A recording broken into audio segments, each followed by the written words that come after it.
Hey there, folks. Welcome to Spectrum Pulse. We talk about music, movies, art, and culture. And today we're going to be talking about the newest album from Kelly Clarkson called Meaning of Life.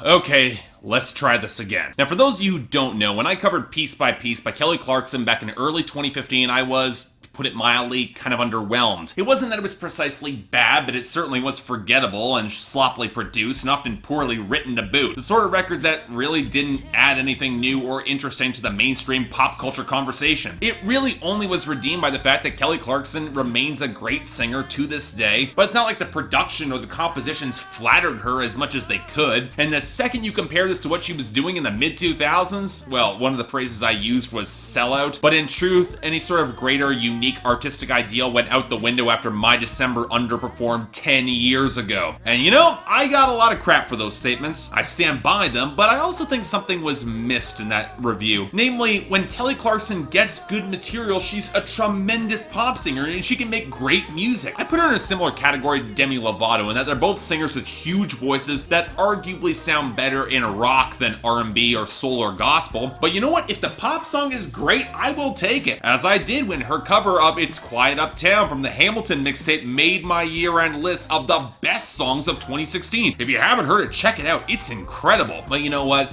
I was genuinely worried about Meaning of Life. Not just because she had changed labels, but also because if Love So Soft was representative of the artistic pivot she was trying, it was not one that remotely flattered her voice, at least not in that song. But my patrons wanted me to review this, and it was either this or Hollywood Undead. And while there are a few returning producers overall, she looked like she had a new team this time around, even despite having only 4 writing credits on a 14-song album, but whatever. So, okay, how is Meaning of Life? Honestly, I went into this record with zero expectations, and coming out of several listens, I think that's the most appropriate way to listening to Meaning of Life, because you're either gonna like Kelly Clarkson's stylistic pivot, or you're not gonna care. And unfortunately, I land more in the latter category. And again, just like Piece by Piece, this isn't precisely a bad album, but it certainly feels pretty forgettable and anonymous. A record on a new label that's trying to establish Kelly Clarkson's new direction, and yet can't quite stick the landing, at least for me. And the frustrating thing is that, again, this isn't really that much of a problem with Kelly Clarkson, at least not directly. She's not exactly a subtle vocalist on this album, but at least theoretically, you could see her somewhat being compatible with tones that tilt more towards blue-eyed soul or gospel. Hell, the groundwork that was laid on Piece by Piece, it's not even that much of a pivot. You could see this coming, and her backing singers are certainly putting in overtime, and that doesn't sound bad. And it's not like there isn't precedent for it in mainstream pop right now. Hell, look at that last Pink album. So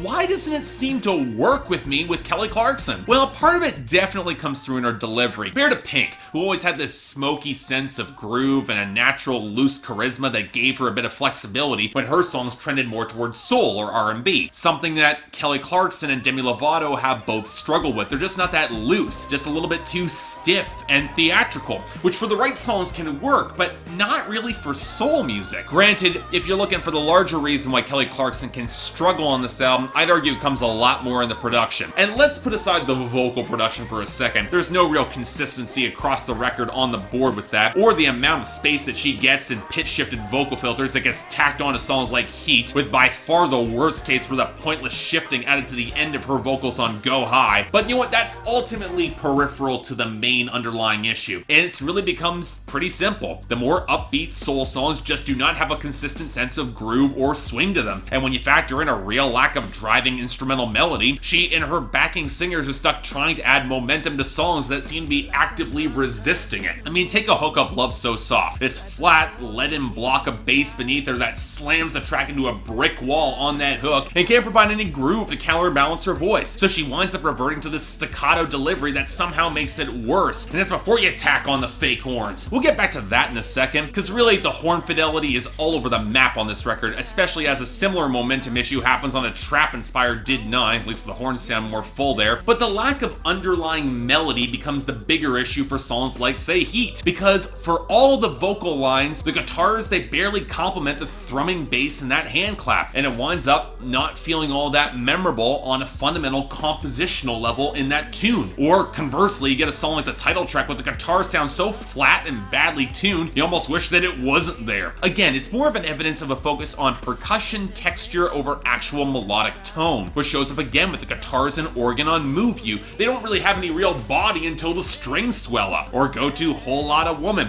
which is probably the closest this record gets to more vintage soul with a little more groove and the firmer bass and the horn section. So why in the nine hells is a trap hi-hat skitter added to the hook? It doesn't help, it doesn't fit. Now that's not saying there aren't cases where the groove can't materialize, from the fidgety bass-driven Medicine to the ghostly plucked strings of Would You Call That Love. It's only a few layers of reverb away from being a licky lead B-side. No surprise given that Greg Kurstin ultimately produced it. And then you get the country soul touches of Slow Dance. It definitely feels like more comfortable territory for Kelly Clarkson. I appreciate that, even if you wish that that organ would actually have a little bit more body to it, really back her up with some tone. But even in most of these cases, we now got to go to the writing and the lyrics. And look, as I said at the very beginning, Kelly Clarkson did not write the majority of these songs. And as someone who actually remembers her more cutting and potent style, I actually liked most of My December. It can't help but feel a little bit underwhelming going through a lot of these tunes on a lyrical level. For one, whoever told her the stuttering off her notes on songs like the title track, Didn't I, and I Don't Think About You was flattering or it helped the song's flows, they should be fired. And for another, if you're trying to emphasize how you are not thinking about some guy who did you wrong, maybe you shouldn't have multiple songs written about him on this album, quite literally titled I Don't Think About You, with Medicine being the other one. And that's the thing, you can tell that however these guys entered the picture, they probably occupy more headspace for Kelly Clarkson than she really needs or deserves to give them, especially as they all seem to be keeping her somewhat at arm's length on songs like Cruel or Don't You Pretend or the post-breakup of Would You Call That Love. And if these songs came with a layer of greater introspection into the situation or more of a focus on the detail of the relationship, that would be one thing. But strangely, many of them feel as barren as the melodies on this album, lacking color or going over the top to disguise how thin they ultimately feel. There are a few exceptions to this. I Don't Think About You is perhaps a little bit more revealing than planned, as she then says how the bad relationship was necessary to become stronger, or to fill in something for this song. And the acknowledgement that she's not going to do anything beyond teach this guy how to slow dance on, well, slow dance, that's fine enough. I kind of appreciate the non-hookup happening there. There is a sense of romance to that song, even if again it can feel a little bit distant. And Move You, it's got an interesting core to the idea in finding the right music to inspire the same emotion as she's pulled to feel. And outside of Whole Lotta Woman, which plays right up to the line of parody and a Texas Fried reinterpretation of All About That Bass, Move You's got the most lyrical detail, and I appreciate that. But for the rest of this record, there's more thin platitudes and cliches that with this presentation, it feels increasingly impersonal. And that's the last thing that I want to hear out of Kelly Clarkson. But at the same time, look, unlike someone like Demi Lovato, I know that Kelly Clarkson is never going to go back to pop rock. That was years ago. I've accepted it. But if she's gonna go for soul and pick up production with little groove and inconsistent quality with songwriting to match, it's hard for me to get interested or excited in a new Kelly Clarkson record. Now, I know for some diehard fans, they're not gonna care. And with her on a new label with a new sound, they'll be thrilled. But the execution feels haphazard, and as someone who really can like soul when it's well crafted and it has that deeper raw power, this feels pretty insubstantial to me. As such, 5 out of 10, but if you actually liked Love So Soft, you might have more luck with this. In the meantime, no, unless she gets better material, Kelly Clarkson just isn't gripping me much anymore, and I'm genuinely not thinking about her. Sorry. So yeah, thanks a lot for watching. If you'd like to like and subscribe, I'd be more than grateful. Folks, look, I know I kind of went into this with no expectations, but I deep down want to like this album. I liked It's Quiet Uptown. Really, it's the best thing she's done in years. I really did love that. I was hoping this album might be able to bring more of that passion and detail and just didn't come through. But if you want to buy the record, the link's in the description below, and I got the pull up there. All you diehard Kelly Clarkson fans, there's your chance to tell me how wrong I am.